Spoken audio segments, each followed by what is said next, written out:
বন্ধুরা, 2011-এ যে রাজনৈতিক পালাবদল আমাদের পশ্চিমবঙ্গে ঘটেছিল, তার পেছনে যে সাংবাদিকদের বিরাট ভূমিকা ছিল, বিশেষত দুজনের, একই নাম, টাইটেল আলাদা, তারা মুখ্য ভূমিকা পালন করেছিলেন।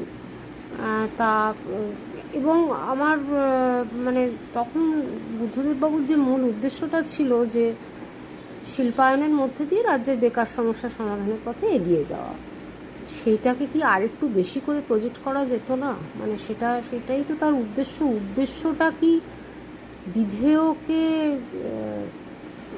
মানে বিধেয়টায় উদ্দেশ্যকে ক্রস করে গেল, যার ফলে বিরোধীরা কোথায় কী কাণ্ড ঘটাচ্ছে, মারামারি করছে, সেটাই একটা এত বেশি দেখানোর ফলে জনমানসে বিরূপ প্রতিক্রিয়ার সৃষ্টি হলো এবং সেটাও সার্থক হলো না।